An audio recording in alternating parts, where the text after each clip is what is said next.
की सच्चाई, सच छुपने नहीं देंगे।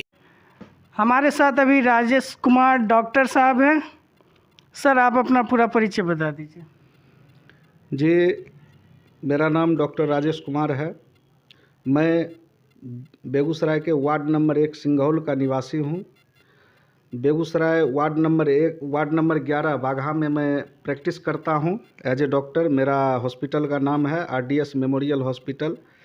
मैं बेगूसराय में पिछले 11 वर्ष से प्रैक्टिस कर रहा हूँ चिकित्सा के जगत में, और मैंने हमेशा चिकित्सा क्षेत्र में रहते हुए गरीबों, शोषितों, दलितों, पीड़ितों एवं समाज के जो उपेक्षित वर्ग हैं उनका हमेशा ध्यान रखा है।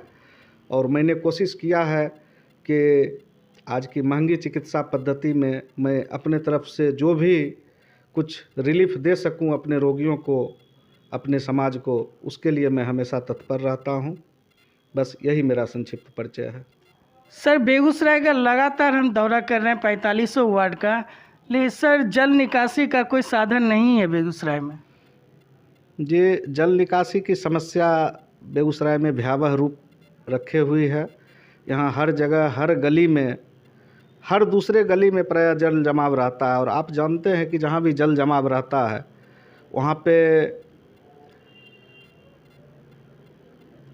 विभिन्न तरह के बीमारी को उत्पन्न करने वाली मच्छर का उत्पत्ति होता है, और उनसे गरीब आदमी बीमारियों से ग्रस्त हो जाते हैं। और वो चूँकि पहले से गरीब हैं और महंगी चिकित्सा पद्धति अभी चल रही है देश में, तो उसमें वो सफल नहीं हो पाते हैं। उनकी गरीबी और बढ़ जाती है। वो अपने घर घरारी, जेवरात और अपने व्यवसाय को बेच के इलाज कराने में अपने आप को समर्पित कर देते हैं, जिससे उनकी कमर की रीढ़ टूट जाती है।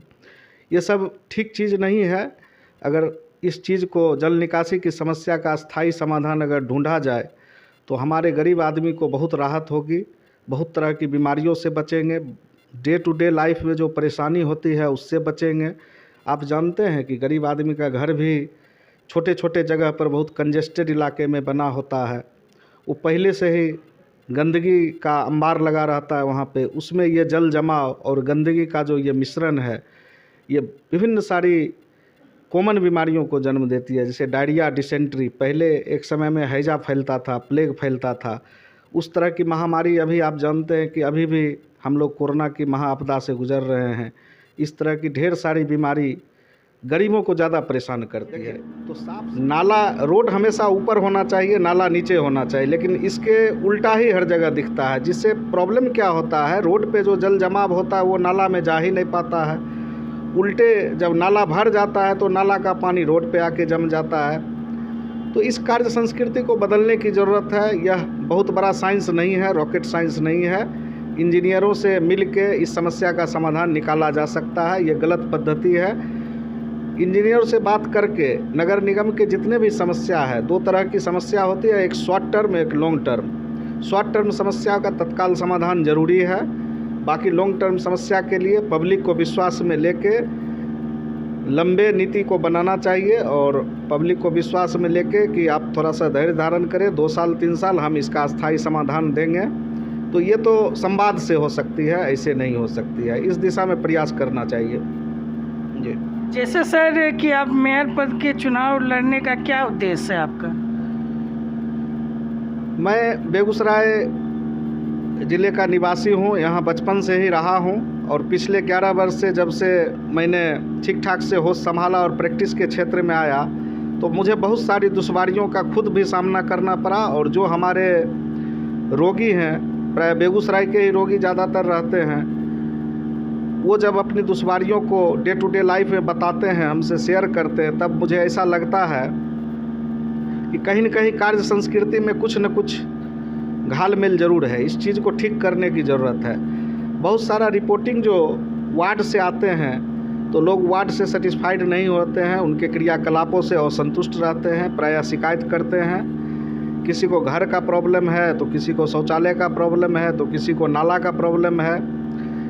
आप बेगूसराय में कहीं भी निकलिए, जाम की संस्कृति आपको हर जगह हावी है। किसी भी चौक चौराहे पर हमेशा जाम बना रहता है, ट्रैफिक की समस्या है। आप अगर छुट्टी के दिन में परिवार के साथ कहीं जाना चाहें तो कोई भी एक ऐसा शहर में जगह नहीं है, कोई पार्क नहीं है जहाँ पे आप परिवार के साथ बैठ के आनंद के 2 पल बिता सकें, वैसा कोई जगह नहीं है।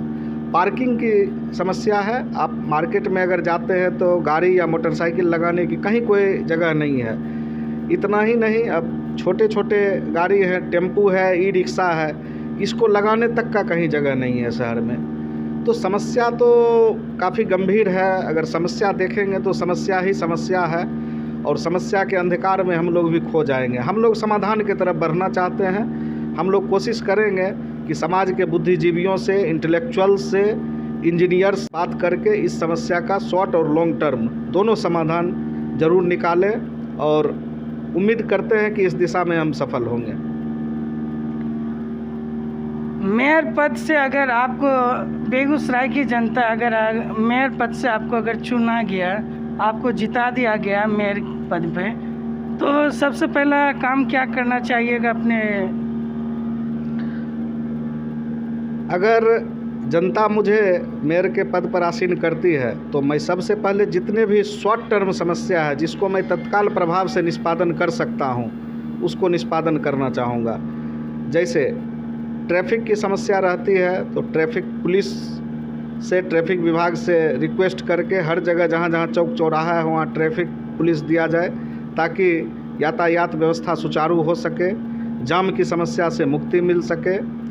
जहाँ पे नाला का काम लटका हुआ है या रोड की खुदाई करके छोड़ दिया गया है तो उस जिम्मेवार एजेंसी से मैं रिक्वेस्ट करूंगा, उनसे बात करूंगा कि तत्काल इस समस्या का समाधान करें। अगर रोड कोरना है तो उतना ही कोरें जितना को वो रात में बना सके। ऐसा नहीं कि आप 10 किलोमीटर रोड को खोद के छोड़ दें और आम जनता परेशान होते रहे। आप 1 किलोमीटर ही खोदिए और रात में ही उसका पुनर्निर्माण कर दीजिए। मुंबई वगैरह या अच्छे शहर में ऐसा ही होता है, लेकिन बेगूसराय की कार्य संस्कृति क्या है मुझे उतना पता नहीं है। लेकिन इस कार्य संस्कृति में ज़रूर बदलाव हो ताकि शॉर्ट टर्म समस्या से लोग का निदान तुरंत हो। हर जगह छिड़काव होना चाहिए। जहाँ भी गंदे जल का जमाव है वहाँ पर आज तक मैंने कभी नहीं देखा है कि हाँ, कोरोना के भीषण आपदा में भी मैं छिड़काव होते हुए नहीं देखा। वार्ड का सैनिटाइजेशन होना चाहिए ताकि लोग अच्छी तरह से एक स्वस्थ ज़िंदगी व्यतीत कर सके। ये सब शॉर्ट टर्म समस्या है जिसका निदान तत्काल संभव है। बेगूसराय में टोटल 45 वार्ड है और 45 वार्ड में सफाई कर्मी की कमी है सर। जी, सफाई कर्मी की कमी भी है और सफाई कर्मी असंतुष्ट भी हैं। कभी वेतन के लिए, भत्ता के लिए, छुट्टी के लिए हमेशा वो हड़ताल के मोड में रहते हैं। तो सफाई कर्मी चूँकि हमारे समाज का सबसे अभिन्न अंग है और सबसे इम्पोर्टेंट पार्ट है वो, चूँकि सफाई एक इमरजेंसी सर्विस है, प्रतिदिन सफाई होना ही चाहिए। तो इस दिशा में सफाई कर्मियों से बात किया जाना चाहिए, बैठा के उनकी क्या समस्या है सुननी चाहिए। उनके डेली वेजेज जो प्रायः मुझे लगता है शायद 350 मिलता है, जो कि कम है, उनकी मांग 500 तक बढ़ाने की है। तो इस दिशा में एक पॉजिटिव व्यवहार रखना चाहिए नगर निगम को और उनकी समस्या को हल कर होना चाहिए, जो कि अभी बेगूसराय में नहीं दिख रहा है। हर जगह आपको परेशानी दिखेगी। बेगूसराय में लगातार सभी वार्डों में हमने लगातार अभी दौरा किया है और नाला के भी बहुत सारी कमी दिख रहा है, जल निकासी का भी कमी है, बहुत सारे सड़क का भी कमी है आपके नगर निगम क्षेत्र में। निश्चित रूप से बेगूसराय में जो नगर निगम की कार्य संस्कृति है और जो बिहार सरकार की कार्य संस्कृति है, दोनों अलग अलग ढंग से काम जरूर करते हैं, दोनों करते हैं, लेकिन अपने अपने रास्ते करते हैं। मिल बैठ के एकत्रित होकर एक निर्णय लेके काम नहीं करते हैं।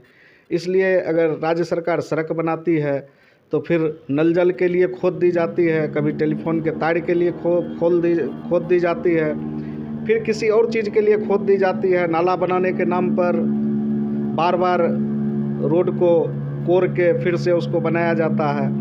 तो अभी आप बेगूसराय मार्केट जाएंगे, चाहे जिस ओर से भी जाए, हर तरफ से जाना दूभर है, क्योंकि हर तरफ आपको खुदा हुआ रोड मिलेगा, ट्रैफिक जाम की समस्या मिलेगी, कहीं आप नहीं जा सकते हैं ठीक ठाक से। 4 व्हीलर लेके तो आप कहीं नहीं जा सकते हैं। इसलिए ये समस्या भयावह रूप धारण किए हुए है।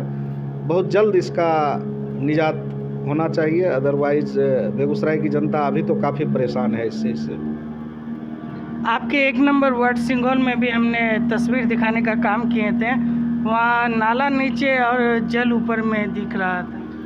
मुझे भी नहीं समझ में आता है ये कौन सा इंजीनियरिंग आप है। अपने जनता को क्या संदेश देना चाहते हैं? मैं सबसे पहले माननीय मुख्यमंत्री श्री नीतीश कुमार जी को बहुत बहुत आभार व्यक्त करता हूं और उन्हें बधाई देता हूं कि उन्होंने आम जनता के हाथ में इस बार मेयर और डिप्टी मेयर जैसे बड़े पद को चुनने का अवसर दिया है।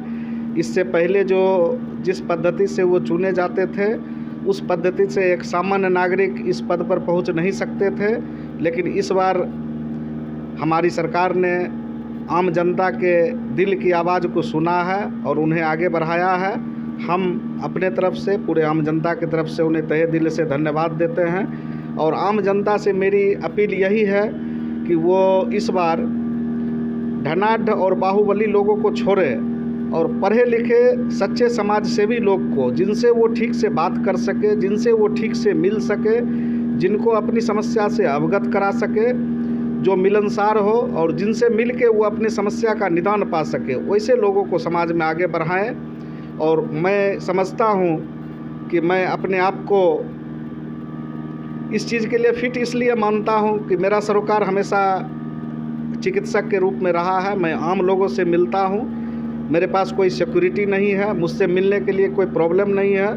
2 बजे रात में भी पेशेंट मुझे डायरेक्ट फ़ोन करते हैं तो मैं खुद ही रिसीव करता हूं और हमेशा उसकी समस्या के लिए खड़ा रहता हूं।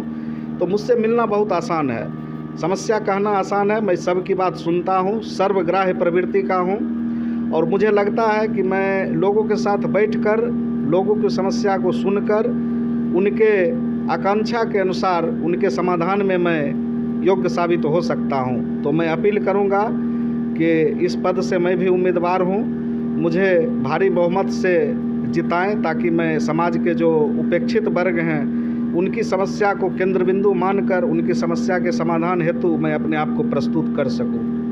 धन्यवाद। बहुत बहुत शुक्रिया सर। आप देख रहे थे देश की सच्चाई। अभी हमारे साथ डॉक्टर राजेश कुमार जी थे, बेगूसराय से मेयर पद के दावेदारी हैं और अपने जनता मालिकों से अपील करते हैं इस बार शिक्षित होनहार अच्छे को चुने।